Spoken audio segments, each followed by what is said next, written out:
Hello, everybody, and welcome to Real Stories, Real Change. This week, I'm talking to Dunia. And Dunia, tell us where you are in the world, and please tell us how to pronounce your last name because it's a bit complicated. I don't want to get it wrong. I'm Dunia Wojtarowicz, and I live in Oakville, Ontario, Canada. Fantastic. Thank you. And thank you for being here today. Really appreciate it. Thank you. So, Dunia, tell us a little bit about your childhood and what it was like growing up. So I grew up in Lebanon with a single mom, and back then, I not only I was the only one who had divorced parents, but I was also the only one who never had a dad and never met her father. So that was very weird because little by little, as I was getting older, I was getting a lot of questions, especially from my friend groups, at school. Where is your father? Why don't you speak about him? Are you ashamed of him? What does he do? And as a child, you don't know much, but as you get older, I started feeling the shame and guilt that must have been my fault that he wasn't around, that everybody else had a father, but not me. So a lot of shame and guilt was building up. Also, my mother was not happy, and I didn't realize that she was depressed at the time, but I took it upon myself to try to cheer her up and make her happy and think that it's my job to do that. And again, as a child, you don't know. You think, oh, it must be me, right? I need to do more. I need to be more. I need to be better. I need to be perfect. And because at that time, I didn't realize, obviously, happiness is all from within, right? It's not up to someone else to make you happy. So that was happening. And at the same time, there were a lot of differences that I noticed between girls and boys. And my culture, um, women defer to men. So girls and boys were not treated equally, right? Certain things had to be done by men or women couldn't necessarily do them. I'll give you a simple example. For example, renewing my anything legal documents that I had to renew. Uh, Anytime I wanted to get a new passport, well, my father had to sign the form. And no matter how much we explained that I don't have a father, that my mother could sign the form, that was not good enough. My uncle had to jump over hoops to beg and plead and bribe to make this happen. And again, growing up in all this, you think, it's me. Why is this happening to me? I just want a passport. I mean, how difficult can this be? And why can't my mother sign? What's wrong with my mother? Like, she's valuable. And so that was compounding things. And also, I grew up in the war. So just the safety alone or lack of safety and danger. So when I look at all this stuff happening to me, I promised myself as a young child that one day I'm going to be completely independent, self-reliant, and I will get out of this. That there has to be another way. I cannot continue living like that. It's not fair. Uh, and inherently, I knew that, just for example, that and women are equal. They should be equal. We're all the same. I don't know how I knew that. I guess wisdom, internal wisdom, past life, whatever it is. And so, anyway, I knew this was going to end at some point. So, Dunia, can I just ask you about growing up in the war as well? Because obviously, um, for many of us, that's an unfamiliar situation. So, do you have any recollections of what that was like in real life terms for you? Well, there was a lot of instability, and I don't even want to get into the politics of it because I was never into politics. But at times we had civil war. Like I was living in an apartment on the second floor, and sometimes we had to literally hide. We had a corridor, it was thick walls, and you hide in the corridor between the walls because you don't know at one point that a bullet could go in and kill you or hurt you. Or you'd be walking on the street because life had to go on. We had to go to school. I mean, there are days where schools were closed, depending on how bad it was. But you have to go to work, you have to go to school. Everybody had to live. But at the same time, you know that you could be passing by and maybe a car would explode. but life doesn't end, right? But you just know that you have this discomfort. And then it became also economic war. Nothing was really stable. And I knew I wanted to have a family, I have children, and I knew I did not want to raise them in this kind of situation. And what about at school? Did you notice differences at school between boys and girls as well? I was actually all my life in Lebanon. I was in an all nuns school. Oh, okay. So it was just girls. Uh, so in the school itself, you don't see the difference. But I mean, around me, right? Whether it's friends, family, just how society is, the societal culture and norms, you just know that, okay, certain things have to be run by men. And the fact that I didn't have a father didn't make it easier, right? Because again, it's like, well, why can't my mother sign? Why can't my mother do this? It just didn't make any sense to me. Absolutely no sense. And what was the expectation that you would, grow up to do or to be, remaining in Lebanon? Uh, I think from a young child, from a young age, I was always very strong-willed, and I knew I had to get my education. So I was working hard, getting good education, having good grades, and just my personality. And I also traveled from a young age. I went to France and stuff. So I was traveling and I was seeing the world. And they kind of knew that I would leave one day because of how my personality was and how I was vocal about things. Like I would question, well, why are boys and girls treated differently? Oh, well, this is the way it is. Well, and I remember saying to my grandma once, I said, well, when I have children, my boys and my girls will be the same, right? I had this intention to raise them the same way and treat them the same way and make them see the girl and the boys. I have a daughter now and two sons, right? That they're all the same. They're all valuable. They're all loved the same. There's no preference. And yeah. Yeah. So, how did it come about that you left? What was that like, leaving and moving? So I finished my university degree and I had planned that, okay, I'm going to leave. So I applied to immigrate to Canada. It took a couple years and then I moved to Canada. And that was the beginning of a totally new chapter for me. That was the beginning of finding myself, uh, understanding what really the world is about. And I mean, I love Canada. The biggest thing about Canada for me was the diversity. You have every single country here. And so I got to meet people from all over the world, different cultures, different food, different languages, different ways of doing things. And that woke me up so much because in Lebanon, most people behave the same way. We all had the same beliefs. And I'm not even talking about religious beliefs. I'm talking about how you do things, right? The values you have, certain things that can be done, should not be done, would not be done. But you come to Canada and it's like, wow, a totally new world. And I was so curious. I loved it. I still do. I'm still here, meeting different people, different cultures. And that started making me think, okay, well, clearly the way I was raised is not the only way. And that confirmed my intuition, if you will, that there has to be other ways.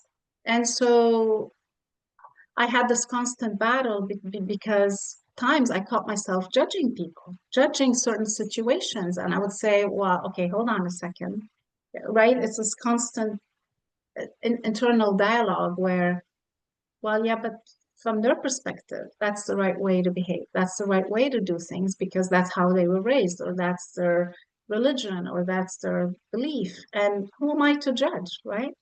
And so being in this environment helped me a lot expand, understand human psychology, and even discover more and more or uncover who I am because I was allowed to be. I was allowed to have this freedom to explore. And how were your family about you moving so far away?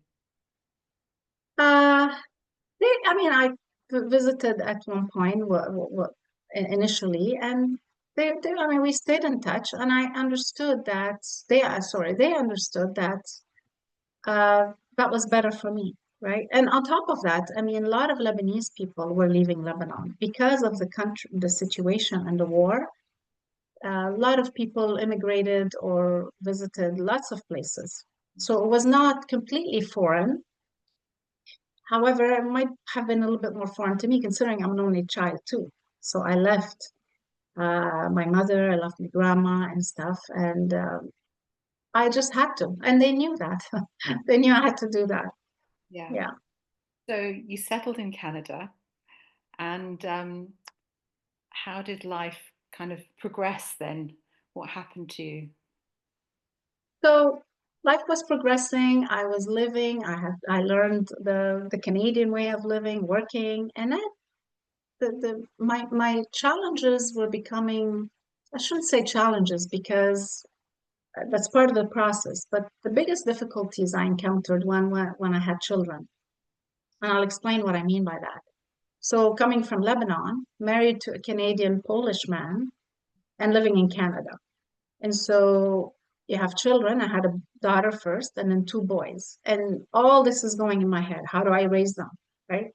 And intuitively, you just want to fall back to what you know, which is how I was raised. But then consciously, I know I did not want to raise them that way. I mean, there are good things in my culture, don't get me wrong. And I try to keep those. But whatever then makes sense to me, especially with the inequality, that my daughter had to do certain things that my boys didn't, or vice versa, that didn't make sense to me. So I was constantly questioning my beliefs, questioning myself, questioning how do we do this? And we discussed it, my husband and I. And finally, we decided to just raise them our way, based on our values, what made sense to us. And we also wanted them to question things.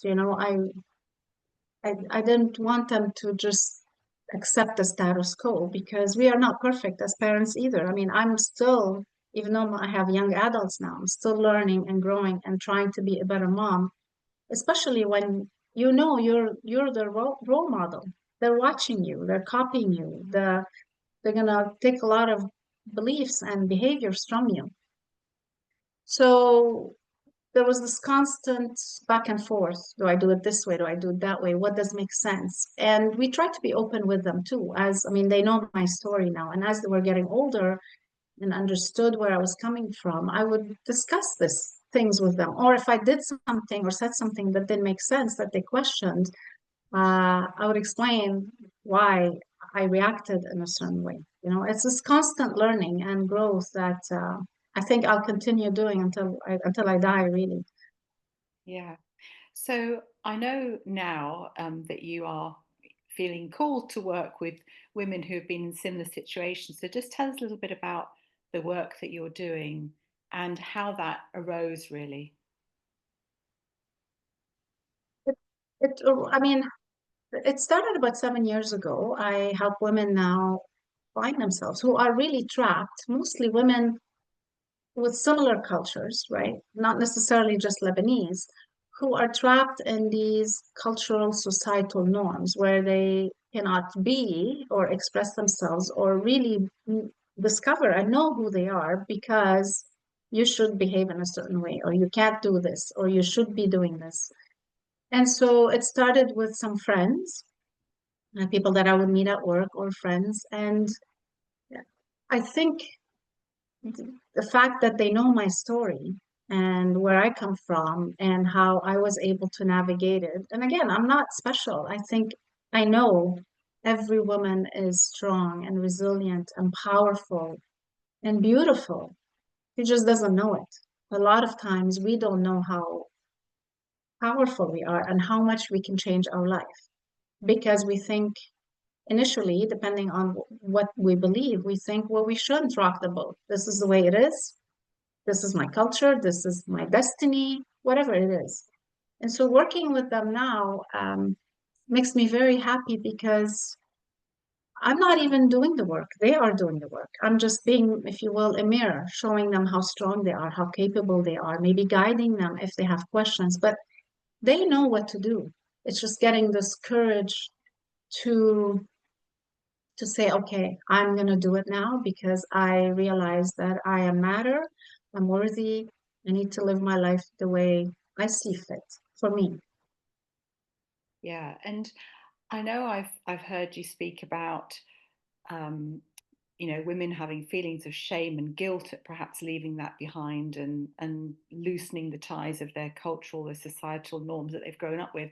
How do you help women to deal with that? It's mostly lots of self-reflection, like I did.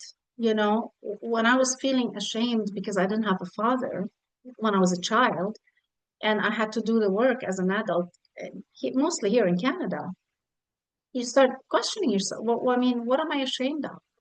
Shame means I did something wrong or I am bad. But when you start analyzing it, I realized I didn't do anything wrong. It was just the way it is. And it's not because of me that he wasn't in my life. It's not because of me that my mother was depressed. And so when you rationalize it and you look at your beliefs, mostly limiting beliefs, and you question them. Questioning is so important. You can't just live life. I don't think anyone should. Men, women, boys, girls, no one should just live life without questioning. Does this make sense for me? Right? Because we're all different and we all have aspirations and insights and wisdom and interests that I can't live my life the way you do. And you can't live your life you shouldn't the way I do, right? We're all different. And so questioning, reflecting is very important, but also having guidance. It doesn't have to be a coach. It could be a friend, a family member. My children teach me a lot. My own children to this day, like one thing for me, for example, is growing up with this guilt. I used to think that it's selfish to think of me, right? It was always for them. I had to be the perfect mom as much as I can for them. Give, give, give, give. And for the last maybe 10 to 15 years, I've been working on understanding that it's okay to love myself. It's okay to have self-compassion. Not only it's okay, it's needed because then you become exhausted, you become resentful, cranky. I might snap at them. But even now, I'm still working at it. And to this day, they tell me, Mama, stop it. Relax. It's okay. You don't have to always cook. You don't have to always be there. We're adults now, and they are. But it's this constant reminder, constant work that we need to do. And it is work. It's not something that you just think about once and it will disappear. It's not. It keeps coming back, especially if it's in your subconscious and you constantly have to question things. And talk about it and it's very important to have somebody that you can talk to about this because sometimes you don't even know what you're saying to yourself or what your beliefs are really. Getting that external help is very important. Thank you.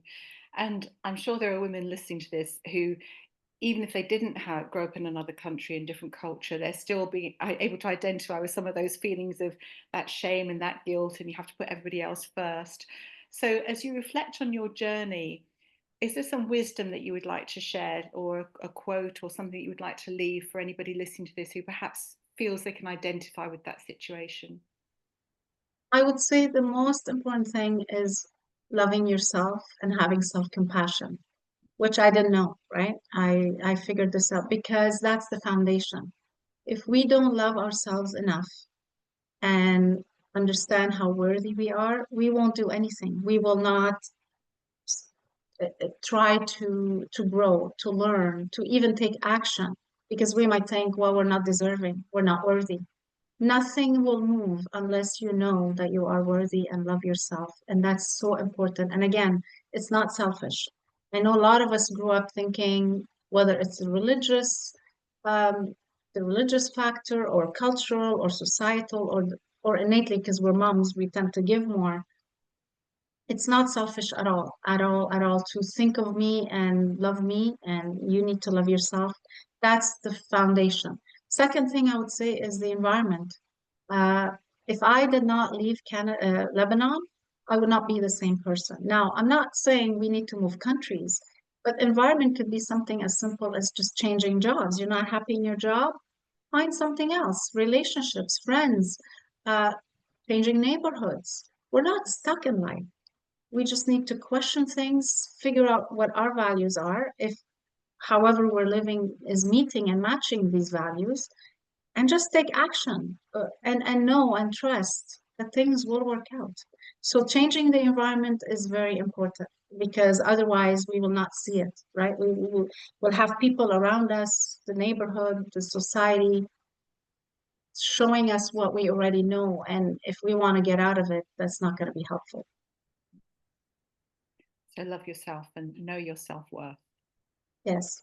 And it's a constant journey. It's like I said, I think I'll continue doing that until I die because every day we learn something new depending on the situations that are around us. But we need to do the work and we need to be willing to do the work. And it's tough and it's painful. But what's the alternative? The alternative is even more painful to just stay put where we are and be miserable. That's not that's not good. No, thank you. That's really powerful and fantastic advice for anybody listening. So thank you, Dunia. I really appreciate you sharing your story with us today.